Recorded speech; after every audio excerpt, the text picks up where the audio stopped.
Oh, can I hear this Just now? bring it on. Yeah. Are we on? Are we live? We're live. Here we are. I wanted to do something really obnoxious just now. Hello, beautiful people! This is Chechu Betcha. Oh, sorry. Chechu Betcha? Off of Fairly Odd Parents. Oh, The little news guy. Yeah. Wow. I know, doesn't it take you back? Welcome to another live with Esoteric Nexus of Liminal Horizons. This is our Father's Day special. So Braden is leading the way with this one.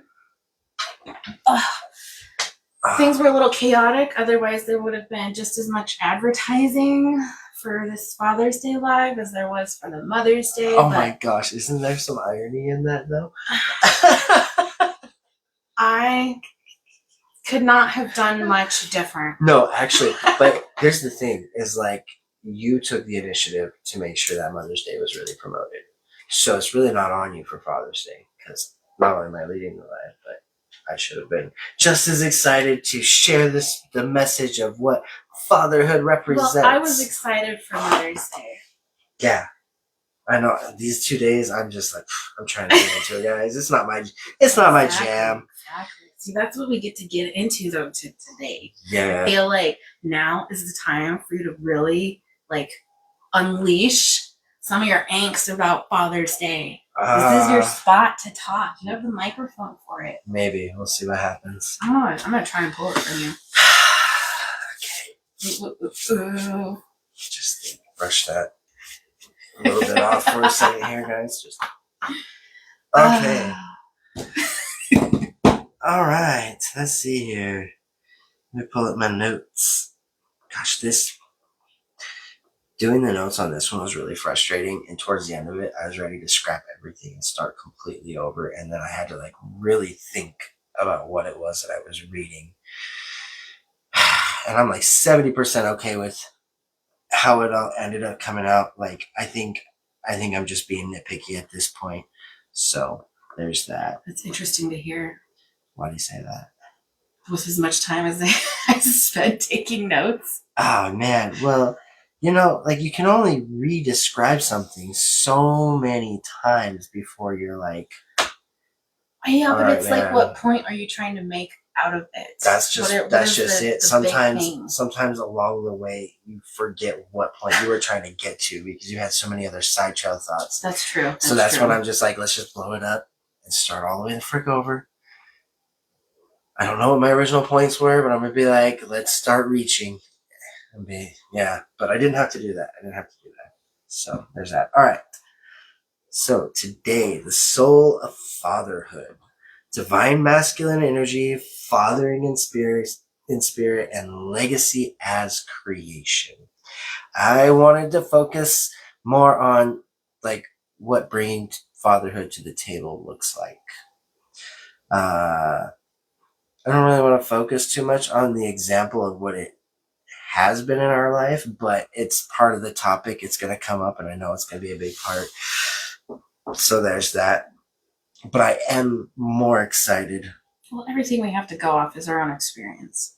Yeah, you're not wrong. And then learning, and here's the big thing, is learning how to let go of the experience that you had is part of your growth.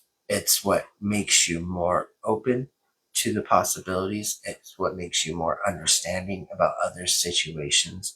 It pulls you farther away from the picture so you can see more of it. And that is its own blessing and revealing growth and knowledge and so on and so forth. So, as angsty as I am for this holiday. Oh man. There's been a theme over the last week of letting go. And you're not wrong there. The first conversation that we had about letting go, I felt so much pushback from this person, but the story matters, man. Hey, letting go doesn't mean erasing all of it and just forgetting about it. It's letting the story go. Because you're left with the feelings afterwards. Those aren't going to go away, but we can do something about those feelings, not the past story, because it's already happened. Well, you mentioned that.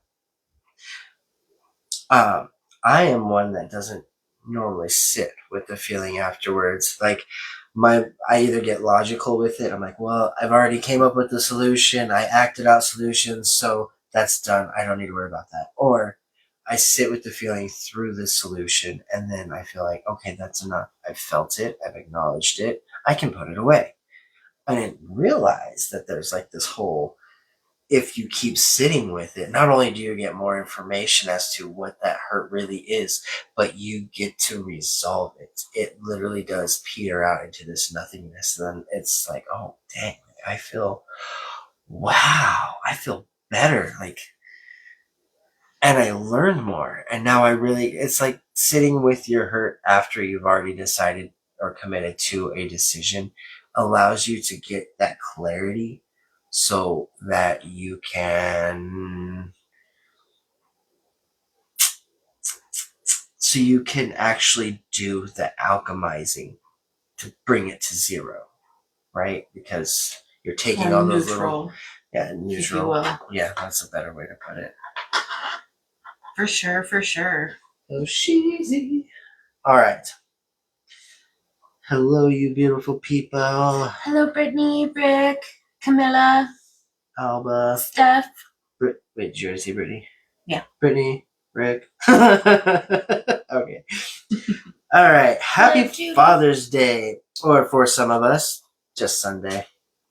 I want to talk today about the title of father, but not about the title of father, but the energy of fathering. We're going to look at what that really means, how it shows up in the masculine, how it can exist beyond biology, and how it's tied to the legacies we're each bringing to life. Like, legacy doesn't have to be children. It can be your ideas, your hopes, your desires, your dreams. Divine masculine energy, not a role of resonance. Divine masculine energy isn't about domination or demand. It's about presence. It's the structure that holds space, not walls that shut things down. Divine masculine says, I'll stand here while you find your rhythm, and doesn't flinch when things get uncomfortable. It can be embodied by anyone, and it's especially powerful when cultivated consciously. So, like, think about back when we were talking about the divine masculine and the divine feminine. It's not about the gender, it's about the energy that you bring. So, when you are holding space for somebody else, you are, I don't want to say emitting, sounds wrong. You are embodying that divine masculine energy by holding space for somebody else. You're owning it. You're taking responsibility for it, and then you're using it accordingly. It kind of brings back that whole many are chosen, but few, or how does it go? Like many rise to, or many are called, but few are chosen. And it's not like there are many people out here, and then out of these people, some of you are chosen. There are all of us that are called to go ahead and step into our authenticity. But the ones that are chosen because they chose to step into it, to own it, to recognize it, to embody it, to project it outward into their field. Right? Divine masculine is not dominance, it's a direction. It walks with you, it listens, it doesn't force. The example that I can think of is the talk that I had with my daughter. She was really angry. She was really frustrated. And old Braden would have been like, don't be yelling at other kids. You know better. Like, come on. Like, be nice. Learn how to play. Those kind of things. And in the heat of the moment, you feel like you're really just nipping something in the butt. But very seldom do we stop to take into consideration our children and where they're feeling. So I got to sit down and have a talk with her and like walk her through the steps of being angry, acknowledging the anger, acknowledging what made you angry, seeing the variable outcomes that you could have by allowing yourself to not act out of anger, or what happens when you do. And then coming back full circle to re-acknowledging that you're angry and you can sit with that. You can feel it. And don't we crave that though? Yeah. Well, but think about it. Like, that's something nobody, I'm not gonna say nobody, but that's something very few of us were taught as kids. Like to be able to get the whole emotional regulation process from parents, right? So like learning it for yourself is its own reward, but then being able to learn it well enough to teach it to your kids is just like, yes. Or even recognize it. And this is what it is to step into that masculine energy, is to recognize the issue and then hold space while the solution makes itself known, and not through rushed actions or forced instances. I don't know. It is so important to me, and I recognize how I had this decision. Like, this was something that I really valued in my father. Growing up, when my emotions would get wild and I'd get angry, and I'm an aggressive kind of person. We'll just say that. People that don't know me, a little bit aggressive. Anyways, my dad was able to hold space for me. And by holding space, I'm saying I could be the wild. And he'd be like, I see you, Whitney. Yes, you're upset. Okay. Whitney, you're yelling at me. Okay, calm down a little bit. I hear you. Yeah, go ahead. Tell me about it.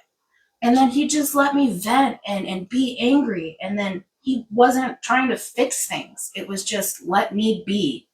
I see you. You're safe here. And when you calm down, if you want to, we can talk about it. And that's all it was. And it's so simple, but it's so difficult to not take all that anger and the feelings of somebody else onto them and be upset. Well, you said these things and that makes me feel a little defensive. And, why are you yelling at me? Oh my gosh, you're just so upset. Go away. Calm down. To just have that space and do that. Yeah. Like, I recognize that in my husband, and that was something that I valued and I saw, and I don't know, just reading that. I like that. As a divine masculine, to hold space, that is absolutely something special. It's a presence with a compass, not a leash. Masculine energy is the container, not the confinement.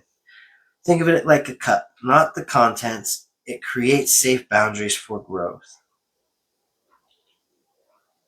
I like that because, like, your dad helped you rein it in a little bit, right? It didn't let you just completely blow your top and start going all crazy. Smacking things, throwing stuff. Yep, the whole nine, It's like, so he was just like, all right, look, this is enough, and then we got to reel it back in, and then this is, okay, you're getting out there, so let's reel it back in. Yeah, now you can take some time, or we can talk about it. Like, he gave you direction while he gave you your space. There was guidance in that. Yeah. So I could have that, but I wasn't going wild. Yeah, for sure. Structure is a sacred offering, not a limitation. And I think that's something that goes back to the whole, like, allow yourself to have structure in your life. Allow yourself to have structure in your life. Don't force structure into your life. Don't make it a necessity. Recognize it as a curiosity and see how it works with you. That's something for another time. If you didn't receive healthy masculine energy growing up, you can become it. We can learn to be the steady hand we need. Reparenting ourselves is a form of masculine embodiment. And you guys, we have the internets at our disposal. I almost said disposable. My goodness, I went there. Gosh damn. Anyway, we have it at our disposal. Not only that, but we are more open in our community with sharing, especially when it comes to parenting tactics. It's not like it was back then where you mind your own and you let me do mine for how I'm going to raise my kids and none of us will have problems kind of thing that was pretty prevalent back in the 90s. Yeah, there was a lot of, I feel like there was a lot more of a village outlook on things. You're not wrong there. There were a lot of kids that would come to my dad's house because my dad worked at the detention. He still works at the detention facility. So he's a cop, and mom worked at the hospital. So we got a doctor and a cop. So it was absolutely a safe place to go. So everybody came here. It was That's like, wild. Hey, did you ask your parents? Oh yeah, they know this is where the cop lives. So he said it was fine if they come here. Like, Okay, so they didn't need to meet us or anything. It just, it's fine. It just comes with the territory. It just comes with the territory. And I love that. I had a lot of pride in that growing up. And I feel a lot of pride coming from my husband in creating that kind of a setting for our kids and their friends, and that being a safe place. But that also goes to say, like, that father energy comes from so many different places. You know, the coach that lets you stay after longer gives you some of that guidance. There's a lot of the teacher, teaching other kids that aren't even yours. The favorite teacher in high school. Yeah. All of those things. Some, maybe even a coworker or a boss. Like, sky's the limit, right? But there are multiple instances in our life. Holding energy. And that energy is contained in the household. Well, but there's a bunch of instances that you go throughout your life where you will have fathered or fathering moments with people. I mean, think about it. Fatherhood, that divine masculine energy, that's half of what makes us us, right? So that's not just tied to just the male side of things. I mean, that's our recognition, sure, yes, and I will own that wholeheartedly, but it's something that resides in us all. So it's something that can be practiced, given, and received by all. And those moments, as they accumulate, really are what teach you how to be the father figure for your kids, for your friends. It's wild. It's wild how it's shifted. Course, like growing up, the idea of a father and what a father does from a young age, to growing up to where we are now, and like the internet's opinion of everything and all the different perspectives coming together, and there's this new idea of what a man should be. I wouldn't say it's so new, but it's starting to become more recognized. Yeah. Yes. And I like that it's coming into balance, because men were like manly men there for a hot minute, and then men were really like effeminate, and then you had your mix of it, and now we're starting to get the even kilter of like, what is it to be divine masculine? Like, what is it to step into that? Not what is it to be a man, as in beard and those other things. Yeah. But like, what does a man act like? What is that energy? Like, what is that? For lack of a better term, what is that big dick energy? Because that's what they're talking about, is that whole, I'm walking with confidence. I can stand in the face of adversity and we can have a conversation. You can feel safe around me while you're expressing, because you know that you're free to express. Yes. I know that I'm safe because you're not going to stand by and watch somebody else degrade, belittle, or push me around. It's all of those things. I feel safe with you because I see how you treat my kids with kindness. It's reciprocal. And those moments are teaching moments to make yourself a better person. Be you man or woman. Own those. Look forward to them. Guys, parenting is a blessing. I know it's hard. And I know it's like, gosh, I have kids, and I have kids, but also these kids give you so many opportunity to learn new things if you are willing to step into that energy. Even though it's chaotic, like children really bring you back to that childlike energy of your own. Getting into that inner child is hard. So like when you get stuck into that, like 9 to 5, you're going to work, you're coming home, and it's just monotonous, and then a child comes up to you with a toy, like, you're like, get that out of my face. No, sometimes. But there's those small moments where you're like, I remember that. Oh, okay. Yeah. Mine is, You're right. It's not all about 9 to 5 work and the monotonous life. Look at you. I created you. Yeah. Gosh. And you're smiling. That makes me feel so good. All this 9 to 5 monotonous stuff, that smile and that little horsey, see, that made it feel better. That's something I definitely have to work on. Like, it's not even like coming home after a long That's how I feel on my parenting moments. Certain ones. Mine is always, well, I won't say always, because I've done a lot better, but mine is like, man, I can't be on your level. The amount of energy it expends from me to pretend that this doll is actually doing things, and being in that moment with you for at least the next 30 is mind-numbing. and I don't know how to get there. Baby steps. D&D. 5-10 minutes at a time. D&D, man. I think it's the antsiness. I think it's like the physical sitting there with the slow motions. It's I don't know. It's something that I have been trying to break down for a little bit there, and I've made some progress with it. And getting into the inner child, Alba's been talking to me a lot about getting into the whole inner child and how like I'm not really there in a lot of instances. I'm like, you're right. You're right. Like I struggle with that a lot, and I think it's a form of control that I like to have. Well, even watching you play games. Maybe we're onto something. Just saying. Yeah.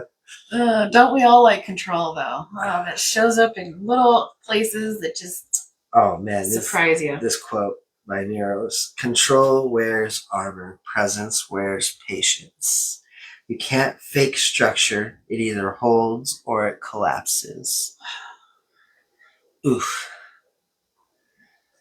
I really like that though. Control wears armor. And you're not wrong, because when you put presence wears patience. When you're putting on that armor, you want to be in control. You want to be able to take the hit, not have it hurt, and keep on chucking. It's like a form of saying, I don't want to be vulnerable. I'm not willing to wield my words. I'm too busy watching for the fist to come flying, metaphorically or otherwise. Presence wears patience. Yeah. You're not wrong, because as you become more patient, the more present in the moment you become. You're like, okay, I'm going to watch this unfold and stay focused. Yeah, I like that. We're in such a go society that I feel like we're so trained to react instantly in the moment. Hurry up, get your shoes on. Taking it and be like, okay, take a breath and then react. It's not there anymore, and we gotta stop doing that to ourselves. All right, those who father in spirit, this is what you were talking about earlier, who stepped up without being asked. Some of the most powerful fathering doesn't come from someone with the title dad. It comes from the people who choose to show up: mentors, teachers, coaches, friends, elders. Spirit chooses conduits to hold father energy, and these souls are often the ones who never get the credit but carry the deepest impact. And I think they don't get the credit because they're not there to look for the credit. And I think they don't get the credit because standing in your masculine energy really is standing not so much in the background, but in a sense you are. Because I'm not the main focus of you trying to figure out your stuff. Just kind of like the surrounding area, being in the buffer, allowing things to happen. I'm in the background, and you're allowed to have your moment and be inclusive to your own moment. So yes, there's recognition, and you recognize oh, that person did that for me. But it's such an empowering moment that you're ready to move forward. So it's more about yourself than it is about the people that helped you get through it. That felt like a mouthful. It is a mouthful. It's like one of those subtler things. Because on the surface we do. We say, oh man, action, my coach did this. Doing, it's the planning, it's the going and making it to the appointments. It's the discipline, it's the correction, it's all that. And it's not often recognized in its entirety. Is that what you're getting at? Yeah, it's okay. I mean, we could go there with moms, dads, whoever's doing the role, the breadwinning or what have you. Yeah. Yep. The unspoken sacrifices. The work in 10+ hour shifts, sometimes overnight, the long excruciating hours away from the kids, all that time that they don't get to spend with their families. And most of the time that leads to divorce. All the long hours, the time away from the family, the inability to connect. Yeah, I'd say, yeah. If you are the breadwinner, which usually the fathers are, or the single moms who have to play the dad role, then immediately after the kid's born, you're going straight back to work. So how much bonding time do dads get with the infant? And then you, on top of that, the unspoken part of that is the dads don't get to do the breastfeeding. They don't do a whole lot of the bottle feeding, or they wouldn't usually. Yeah. So there's not that nurturing bonding that gets to happen, or as much opportunity. Or even if they do, like, I mean, work is work, regardless if you're sitting in a chair all day or if you're out busting your ass. Like, in a physical manner, like, it's still taxing. So it's hard to be able to really be as present with your kids as it is with your job. Like, I mean, that's my memory of my dad. My dad was working nights. He only woke up to have dinner with us, went to work, and we'd hope to see him on Saturday when he woke up sometime around noon, 3, 5 o'clock. Oh gosh. So we'd get Saturday evening with him, and then Sunday, and then he goes back to work Monday. And if we were good, we would be able to spend that weekend doing fun things. Otherwise, the weekend was spent with dad disciplining us. That was the other thing. Dad was always used as the discipline. You know, if you were too much for mom to handle, she pawned it off on dad. So as little as we did get to see our dad, when you did get to see him, sometimes it was not in the best of ways. In the negative manner. So even when dad did get to spend time with his kids, it's got to be negative. Damn. I didn't even think about that. Even when you told me the first time, like, that part did not click. Yeah. Man. I don't know. I could say the one thing I appreciate about my dad is when it came to disciplining, it was always a talk. And he wasn't cruel in his talk, but he knew how to hit the points. Did you get spanked? No. I grew up with spankings. They tried that. That was like a one-time ordeal, and everybody realized like that was just not going to be the way to go about it. But the talks, man, the talks worked, especially with my dad, because like, and not in a mean way, but man, he'd just point out where you were stupid, like right off the bat. He goes, "You did this, or why didn't you do this? Why didn't you do this? Like, out of all the ways you could have gone about doing what you did, like, that was dumb. And now I have to talk to you because your mom found out." And honestly, Brayden, I don't really care what you do. Not because I don't care about you, son, but because you're your own person and you're like your mom. You're not going to listen. You're still going to do what you think is the right thing to do or the best way to go about it. So I can only put words in your ears for you to hopefully listen to. So, maybe next time you could just not do it. Or if you really feel the need to do it, just be a bit smarter about it. And, it was in his description of the things that I did, he would sit down and he would break it down for me, not in like a logistics kind of way, but in like, okay, you did this. And like, come on. Like, the first time I snuck out of the house, you snuck out when you had family over, you had little kids over. Like, they were going to get caught. Yeah.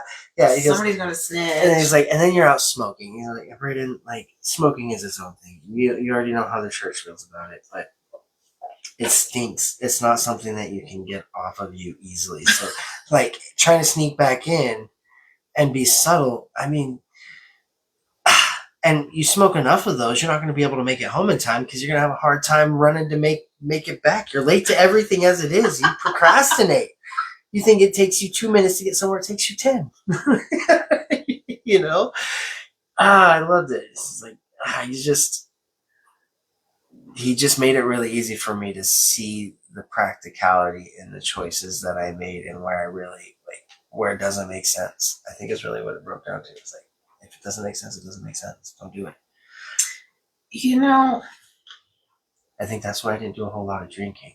I played around with it a little bit in high school, but it didn't make a whole lot of sense to have dad come be the bad guy because dad wasn't there. He was at work.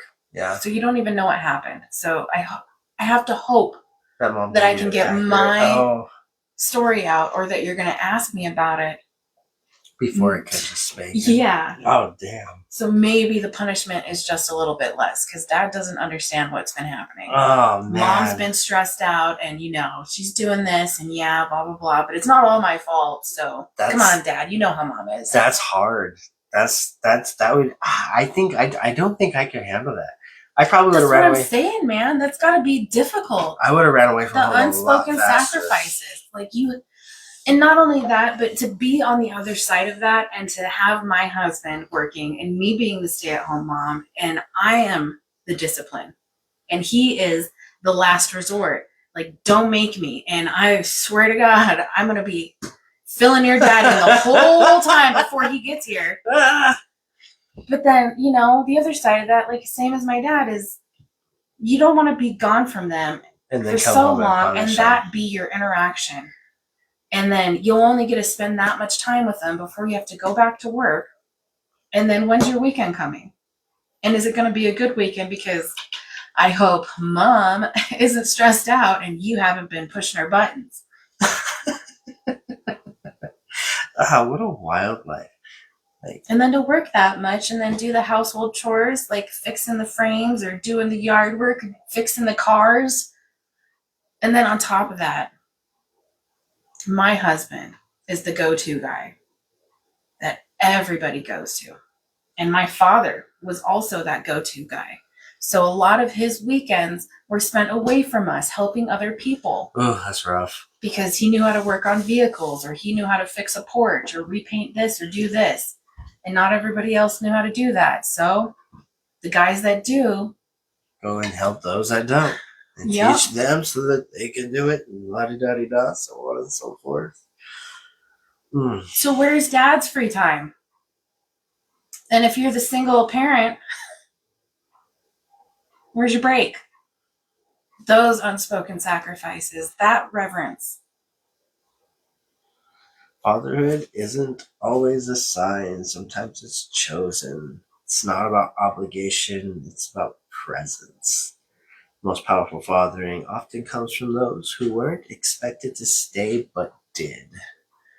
And that just ties right into what you were just talking about, like going that extra mile, doing those extra things, spending that extra little bit of money that they had saved for something else, what have you. Stepfathers. Dealing with that kid's busted car, knowing that if you don't help him fix it, you gotta drive him. Which is the lesser of two evils, Mentors, coaches. No, I think I went through all that already. Give a man a fish he could eat for a day. Teach a man to fish. And he can feed himself for a lifetime. Where did I go with this? It's fathering something, whether you're aware of it or not, a relationship, a project, a truth, a vision, all is part of what you're nurturing. What you give energy to today becomes the soil someone else stands on tomorrow. You're building your legacy one choice at a time with how you choose to interact with the people that you have in your life is really what I get from that. Like how you show up for your kids is going to be what that's going to be the standard for how they're going to raise their kids, and so on and so forth. I feel like a legacy has always been tied to something super tangible. Physical children, a physical business, brand, something that. But it could be energetic. Keeps going on. So, that's what I think of. Like when I die. See, when I think what am I going to be remembered for? It's not going to be the pictures. It's not going to be the photographs, that, or the other, even the business. I want to be remembered for the way that I treated people, the things that I taught my kids that they're going to remember and take on with them. That's my legacy. I get behind that. My legacy is definitely going to be the business that I'm creating. I think it's going to be something that will be able to be passed down from generation to generation. It'll be something that my kids have access to, my kids' kids have access to, their spouses, so on and so forth. As somebody that really wants to be up in my kids' business about who they're going to be with and how they need to act and what a relationship looks like and all these other things. Because I know I can't do that for them. Like, that's not my place, and I know that. But the next best thing is to be able to get as much information out there into the world with what I know through my experiences and hope that some of it swings back around and catches them, you know? Maybe they'd be interested in what gets brought out, and then they get to expound on it, and other people get to expound on it. My kids are older than yours. I know, so I right? feel like I'm already at that point to where I'm having those conversations with my daughter. And she's already experiencing a boyfriend or two, or this guy treating her this way. My kid's in I'm like, all right, girl. first grade. So this is where I really want you to pay attention. How is he treating you? How is he treating his friends? Having those important conversations. No, I'm already with the there. Girls and stuff. My kid's in first grade, and she's already had 7 or 8 boyfriends. At one point, she had 2 boyfriends at the same time. Like, and each and every time, she's like, "I broke up with him." Like, what happened? Why'd you break up? He's just mean to all the other kids, and I don't like that. I'm like, I don't need to be with him. I was like, oh my gosh, yeah, that's what I want to hear. So who's this other little boy? Like, oh, well, he's got the cutest smile, and he kissed me on the forehead the other day. I don't know, it was weird. I was like, what? Who are you? You're only in first grade. I didn't have anything like that happen until like the 4th, 5th, 6th grade. Oh boy, I remember it was like 4th or 5th grade, and somebody was going to do something around the spider thingamabobber. Alyssa Olsen was the first person to ever ask me out. As far as name drop on the live, Alyssa, if you're listening. Brayden remembers. I do, because she was mad. She was really mad. I was like, I can't. I'm not 16. We are not group dating at 14. Maybe, I wasn't even allowed to group date. Maybe double date at 15. I will say this. Could date at 16. My mom, if she could have just explained it better, I'm just gonna say that. If she could have just explained it better, like, I think I would have really latched on to her theory. But she was always like, Brayden, don't date. You're not allowed to date. Even when you're 16, I'd rather you just go out as friends. Like, you can just go out with a group of friends. I'm over here like, I want the relationship. Rah, rah, rah. And now I'm here in my later years. I'm like, friends first. If we can be friends, we'll see what happens. But friends first. And I'm like, oh, damn, my mom was right. Oh. It's like putting the tree in the garden. You can't have it. It's so great you can't have it. Oh, man. What do you do, Gosh. Hindsight's 2020. You can see now what your parents were trying to instill in you. Yeah, yeah. And it's wild. All the arrogancy in the world. It's wild reaching a point where you can see your parents in your shoes. Yes. Like, wow, they really didn't know what they were doing. I'm still figuring it out. I thought I had it together a couple years ago, man, but now when I I think I got it together. When I have those moments of like, oh my gosh, this is where my parents were, I always think, thank you, technology. Thank you, because there's no way. If I wouldn't have gotten into... I had a guy, his name was Nolan. I don't remember his love that name. You just like name dropping. Yeah, but he gave me a book called The 1 Minute Manager, and it set me on a wild goose chase. We read that in book club. Yeah. It set me on a wild goose chase for all of these self-help and self-improvement books, and just really helped me become self-aware. Like, if he hadn't dropped that first book and told me, seriously, Brayden, it's 40 pages.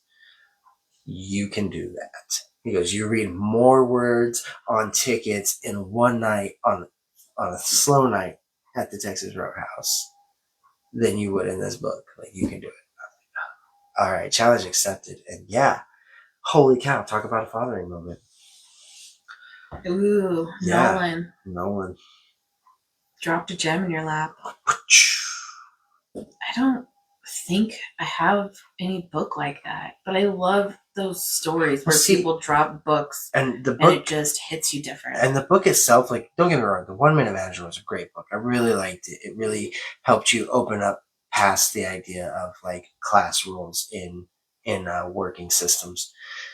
Manager, employee, or manager, assistant manager. It's all tiered out, and like, sure, it is still tiered out in practice, but in the way that you perceive, receive, and do things. You're shifting it. Perspective is everything. It really is, and that's what the biggest thing. The biggest takeaway was the perspective shifting, and then but it was more the memory of Nolan Toole handing me a self-help book, and then turning around and being like, that is not what I read. I read fantasy novels, bro. Like, why would I touch this? No, thank you. And then to have them push that. Like, this looks like it's nonfiction. What do you mean? And I was like, a book that tells me how to be better? What? Like, we're humans. We just know how to do the things. That was my adverse reaction. Ew, that's not fantasy. Why would I read that? Yes. I don't walk through that section. I go straight to that one. Oh, man. And I love it because they used to be called self-help books, and then they switched over to self-improvement because I guess self-help was like... I just call them inspirational. I don't like the word self-help. Oh, I love self-help. You're helping yourself. You're helping yourself to awesome books that help you. It's like... I don't even know how to say it. It's like self-help for dummies. That's what it feels like. It should be that broad yellow band. Self-help. That's even better. That means that's on my level of comprehension starting out. Like self-help means it's for the dumbed down. Yeah? And when I'm reading it, then other people know. And that's all right. There's nothing wrong with that. Because then you can be like, bro, I learned something awesome from this book. And now I have that joy. Stuck-up person on the beach reading a self-help book. Like, go away. I am that person. Yes. Are you? Bring me Mike Shirley Temple, please. With the umbrella, because self-love. Oh, bro, I missed the umbrellas with the little cherry that was like steps. We went to breakfast this morning, my husband and I got a Shirley Temple, and they gave me this cute little martini skewer of the little cherries, sword skewer deal. Mm-hmm. And my husband didn't get one. Was he disappointed? Oh yeah. I'd ask for one. I'd be like, hey, I didn't get mine. I just shared. But how do you have a sword fight? Are you really asking that? Yeah. Every time you have a my plastic sword, and he's got a real sword, Brayden. Yeah, no, but he needs a plastic sword. It's all about the inner child. No. He's a man. We're going to play swords with a plastic one and a real one. That's just how it's going to be. When he comes back with, well, I had fingers. It seemed like a good idea at the time. Yeah, that'd probably be how it goes. I love it. Legacy doesn't require children. It requires choice. You choose what to plant. You choose what to water. Every act of intention adds to your mythos. I think really, honestly and truly, that is like the core building steps to your legacy, right? Like, it's not what I want to be remembered as. It's not how am I going to be remembered. And I mean, those questions are great because they give you insight into the direction you want to go, the aspiration of the end goal of your life. But like, it's that whole feckin' journey, all the choices you make along the way to get there. How authentic were you going about your life? Because the more authentic you are, the more magnetism you have, the more people get to see what truth in action works. Overall. It does, man. Authenticity is amazing. It's a rush, you guys. Once you get there, you don't ever want to leave. You don't even know if you can leave. You're just different. You're like, hey, hi. I am the world as well as experiencing the world. And I know that's cliche, and I know you've heard it a million times, but like, I get it. It's amazing. And there's this like sense of boldness that you don't have to worry like that whole like I worry about what people think, how they're gonna take me, what they're gonna do, what their reaction is. Like, bro, it's a fart in the wind, and nothing stronger than that. A very strong wind, mind you. Like, that thing doesn't get us linger around enough to even smell it. It's gone. Like, that's how it feels to be able to have or step into your authenticity in uncomfortable moments. Stewardship is sacred. You don't need applause to be a builder. Often legacy is quiet. It's consistent. It's felt more than it's seen. Legacy is less about being remembered and more about what continues to move after you. Whoa. Business. I like that. way people are going to remember you. The lessons that you teach that continue on. Yeah. And the cool thing is it doesn't have to be like, I remember when Braden said this to me and it changed my life 7 generations down the line. It's, I remember when so-and-so did this. I remember when so-and-so showed it to me like this. I remember when so-and-so told me about the thing that so-and-so told me and then had this to add to it. Like, it gets to be different every time, and it gets to evolve with the people as the people continue forward in life. That's where it gets exciting for Braden. You don't need heirs to be a creator. You just need courage and consistency. Legacy is what echoes after your name stops being said. So, whatever Father's Day means to you, warmth, pain, or neutrality, let it be a moment to reflect. Who anchored you? How are you showing up now? And what legacy are you shaping for the future? Honor the divine masculine within. Honor the ones who fathered you in spirit. And remember that legacy is a choice we make every day. Don't just honor fathers, honor builders, honor the ones who chose to stay, to shape, to steady. That's the father energy that changes lives. And that's all I've got for notes on this live.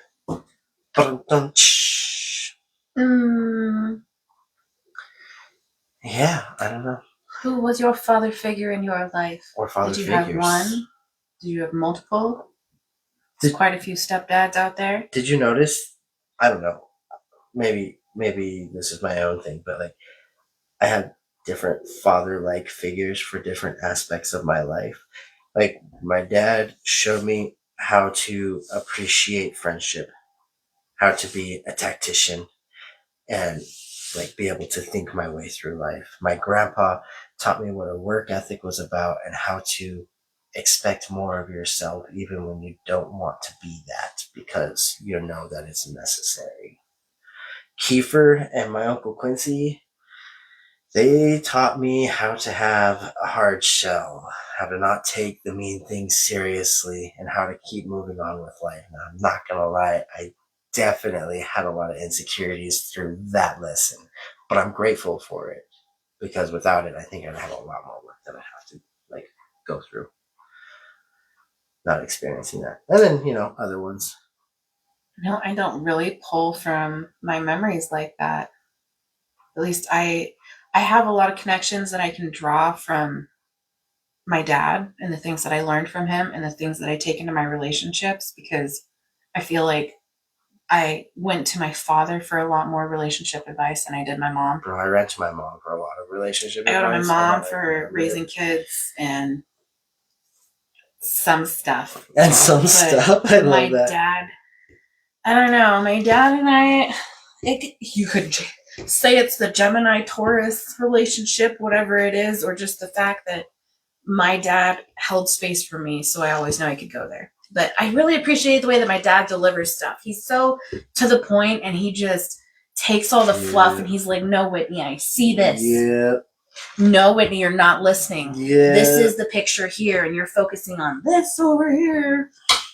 See, my dad was just... And I love that, so... My dad was always just like, where's the common sense in it? Where's the common sense in it? Once you know where the common sense is, then you can decide whether it's worth it or not. He can just connect the dots for me. Mm. But like my uncles, we went to Forsyth like every summer quite often, and I had an uncle there that I spent time with, and he was just wild, carefree, did whatever he wanted. Boom, boom, boom. I don't feel like I had a bunch of male role models in my life. I don't feel like I did either, but I mean, even I did, family-wise. Like, I had my dad, I had my grandpa, I had a lot of the different working people. Like, a lot of my male role models came through my work aspects of life. But like, I had so many different types of jobs, I feel like they all had a different lesson to teach me, Yeah, some more than others. Yeah. And then you like get to that point where it's not so much father figure moments as much as it's like sharing fathered moments with each other. Because, like, for example, Dan, my old roofing buddy, he and I, we would bounce off each other and we'd have really good conversations. We'd get depth. We'd challenge and question and do the things. And it was never out of anger. It was never out of an agenda. It was just for the pure curiosity of having understanding of what the other is talking about and expounding on it. So like those were like my ultimate father type moments that I got to have. That's awesome. Right. That's super awesome. So, boom. Yeah, you're right. I'm name dropping left, right, and sideways. Hello, Dan. I don't even know if I've invited you to these lives. I should probably do that. I think I did. I don't know. That poor guy. He's so busy this time of year. Oh, Father's Day, Father's Day, Father's Day. What comes to mind when you think of Father's Day? Mm-hmm. Who do you think of? What are your big father moments that you've had? Anything like Braden's? I just really wanted to touch on the core meaning of these holidays. So take away all the fluff from Mother's Day and bring it back to the root. Same thing with Father's Day, all the fluff, and bring it back to the root. Yeah. You guys, I'm sorry, but like, okay, I'll do it. I'll end. Having the barbecues is fun, but it's also like, I don't know, unless there's always a dad cooking for the barbecue. Enough said. One dad has to sacrifice. The unspoken sacrifices. Like, sure, you could go about and do the lawn and take out the garbage and maybe do some house projects. But, like, it's just not something that I would say slaps. Like, it's all super shallow, superficial, and I would think even on a profound level, not really what men want. I think a lot of fathers would really appreciate the heartfelt letter, the thank you for the moments that like really stick to your memory throughout the years, either as seeing your spouse as a dad or even as a husband in that fatherly role, or as like watching, I don't know, as kids, like seeing the things where dad was like, all right, I'll make it happen. We don't have any kids on here that watch this. So it's not really for them. But, feel free to let your kids know that they could be more thoughtful towards their fathers. A lot of us have parents, grandparents, uncles. And I could be wrong. Like, maybe there are people out there. I can't say maybe. We know there's somebody out there that celebrates Father's Day in this way. And there's, like, those heartfelt, this is why I appreciate you moments. Well, I think it was last week or so, I saw this TikTok about how women require adoration. Oh, I love that video. The fawning that no matter what happens, babe, you are it. Mm-hmm. I'm so obsessed with you. There's nothing else in my eyes but you. And men love, and I forgot the word I used already, require the admiration. Oh my gosh, hon, you are so strong. Look at you lift that thing. You are so good at doing that. Man, you fixed that car. It was a hard thing. I thought it was going to take 6 hours, but you got it done in 3. Damn, babe. You're so good at that. Just build them up. Praise, and they're good at what they're doing for you. Gosh, we're like dogs, just pet us, praise us, and send us on our way. Like, that's all it takes. So as much as mothers like those letters, it sounds like some fathers could really use those letters too. Yep. Or the father-like characters in your life. I mean, because think about it, you guys. Like, sure, you could give dad a day where, like, he's left alone and he gets to do his own thing, watch his shows, not be nagged about dishes. But, like, honestly, for one day, you're not going to nag me and you're going to let me sit down and watch my show. One day out of 365 days of busting my ass with the unseen sacrifices, and it's allowed this time. It's exonerated this time. Like, I feel like that's so far from the mark. Like, if that's the way you celebrate, cool. I'm not trying to bash on you. Have you asked? How do you want to celebrate Father's Day? Yeah, because and then just to reiterate that, or go to the extra little branch off of that, it's like men already have days where they sit down, do nothing, watch TV, and don't get bugged. So how is that any different for Father's Day? But yeah, going into that, like, have you asked? Has there been game planning?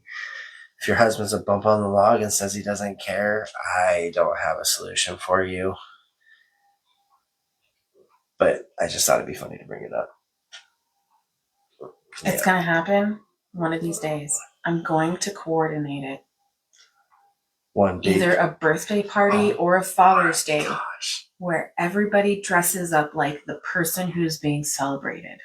So whether it's my husband or it's my father, I want to do one of those parties where everybody dresses up just like what you would imagine they dress up like and put on the facial hair. And do you like draw a name out of a hat so you know who you're dressing up as, or are you just picking somebody to dress up whether as? It's like a guy's birthday, because I think it'd just be fun. Oh, I get it. So everybody goes and dresses up as that. I get it. So whether it's dad, then everybody is dressing up like my dad. Weird. It's funny. I mean, yeah, definitely. I've seen videos. I want to do it, man. Could you imagine not being aware of like that happening to you, and then you're just looking around, and all of a sudden it clicks? Everybody's wearing the same. Everybody's wearing my same thing. Why is everyone wearing New Balances today? Wow. Yeah, I have that shirt. That's a really nice shirt. I have that shirt. Are those my clothes? That's good stuff. That would be fun. The lawnmower stains on those New Balances, though. Because we're always the lawn mowing shoes. Oh, jeez. You're not wrong. Oh, that'd be great. It's going to happen one day. We love it. Well, I don't have anything else to add. I got to do my little rant and rave at the end. I felt a little selfish, but it felt good to be selfish, so there's that. I hope you all have a wonderful rest of your week and a beautiful Father's Day weekend. Oh, that is this weekend, isn't it? It is I don't this even know weekend. what That's why we're having it today. I gotta figure something out for Father's Day. I think a lot of people do. Yeah. Maybe I'll just turn it into a hike or something. That sounds familiar. It's just so easy to do, Well, I don't know. I like nature, and I like getting my kids into nature. So that's the one thing I can do for them. We're going to look for rocks. We're going to look for this. Look at the moss, guys. Oh my gosh, look at the moss. Yeah. Look at the rock that looks like a giant. Look at this one. It looks like an ogre. Yeah. Look at how huge that rock is. Let's climb it. All right, guys. Have a good weekend. Until next time.